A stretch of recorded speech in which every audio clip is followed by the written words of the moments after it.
வணக்கம் உறவுகளே, நான் உங்கள் ஜீவனா. என்னோடய சேனலுக்கு யாராச்சும் புதுசாக வந்திருந்தீங்கன்னா ஒரு லைக் அண்ட் சப்ஸ்கிரைப் பண்ணிவிடுங்க. வாங்க நம்ம வீடியோக்குள்ளே போகலாம்.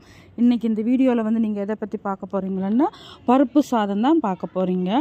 உண்மையாகவே சூப்பரான ஒரு சுவையான பருப்பு சாதம் தான் உறவுகளே. தொடர்ந்து வீடியோ பாருங்கள். கடாயை வச்சாச்சு. கடாய் நல்லா காஞ்சதுக்கப்புறமா தேவையான அளவு எண்ணெய் ஊற்றிப்போம். இது வந்து வெங்காயம், தக்காளி பழம், பச்சை மிளகாய் வதக்கிட்டு தான், அதனால் எண்ணெய் அதிக அளவு தேவையில்லை. நம்ம இப்போது எண்ணெய் காயட்டும். கடுகு, உளுத்தம் பருப்பு, அப்புறம் சீரகம் ரெண்டும் போட்டுருவோம்.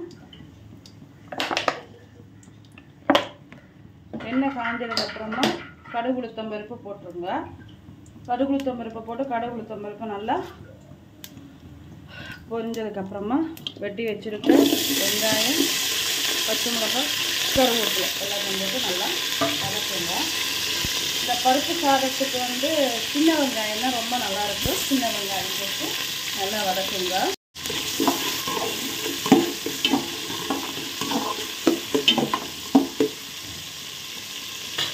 டக்குன்னு என்ன சமைக்கும் யோசிக்காமல் இந்த மாதிரி குயிக்காக ஒரு லஞ்ச் ரெடி பண்ணலாம்.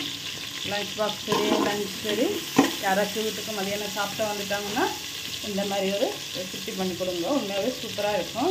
ரொம்ப விரும்பி சாப்பிடுவாங்க. வெறுமனே இது பருப்பு சாதம் பண்ணிவிட்டு ஒரு அப்பளம், மிளகாய் வச்சுங்கன்னாலும் ஊறுகாய் வச்சுங்கன்னாலே போதும். வேறு எதுவுமே தேவையில்லை.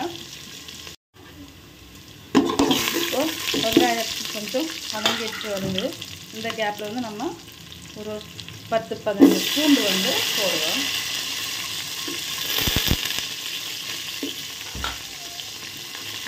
போட்டு வதக்கிட்டு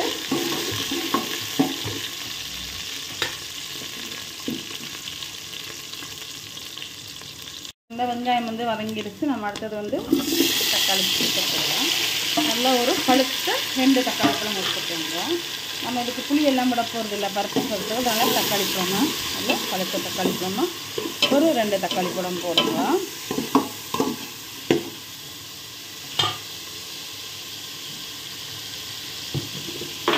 இந்த தக்காளி பழம் வந்து வேகிறதுக்காக கொஞ்சம் வந்து சால்ட் போட்டுருங்க.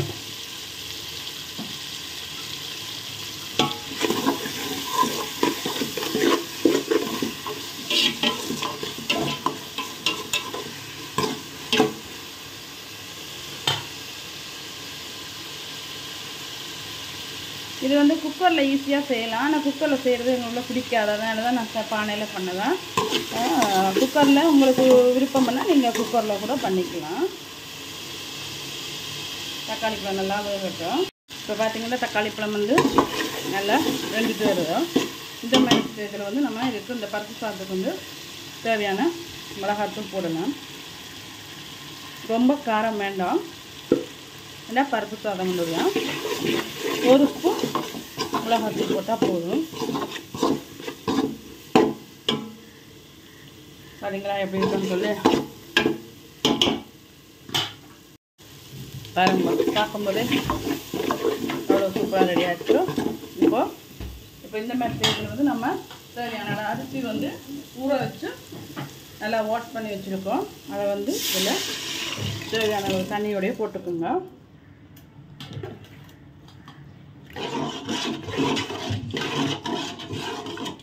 என்ன பருப்பு சாதம் சொன்னாங்களே, பருப்பை காணாமல் யோசிக்காதீங்க. அரிசி வந்து அவியட்டும். என்னன்னு சொல்லி சொன்னால் நம்ம பருப்பு வந்து ஆல்ரெடி குக்கரில் போட்டு வச்சுருக்கிறபடியா நம்ம பருப்பு போட்டோம்னு சொல்லி சொன்னால் அடி பிடிச்சிடும். அதனால் முதல்லையே பருப்பு போடக்கூடாது. முக்கால்வாசி வெந்ததுக்கப்புறமா தான் பருப்பு போடணும். இப்போ இந்த சாப்பாட்டுக்கு தேவையான அளவு உப்பையும் போட்டு நம்ம நல்லா கிளறி விட்டுட்டு இந்த அரிசி வேகிறதுக்கு தேவையான அளவு தண்ணி வந்து இதில் ஊற்றிப்போம்.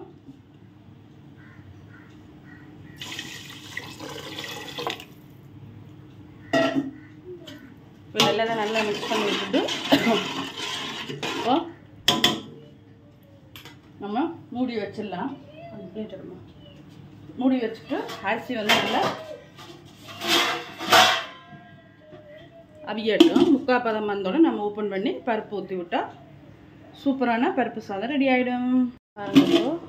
ஓப்பன் பண்ணிவிட்டேன். எப்படி இருக்குங்க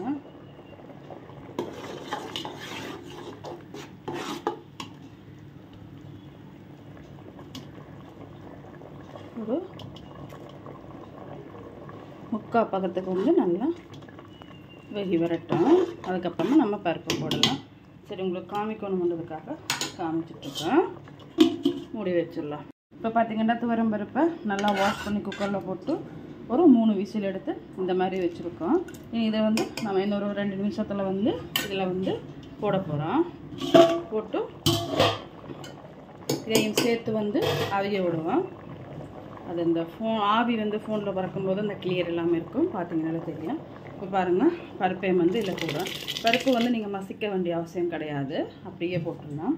நம்ம குக்கரில் பண்ணுறதா இருந்தால் 2 ஒன்றா போட்டு நம்ம தேவையான அளவு தண்ணி ஊற்றி அவிய வச்சிடலாம். இது நான் பானையில் பண்ணுறவரைய நான் தனித்தனியாக தான் எப்போயுமே பண்ணுவேன். பாருங்கள், பருப்பு அரிசியும் வந்து ஒரே வகையான பருப்பில். இப்போ நல்லா மூடி விடுவோம், அவிய.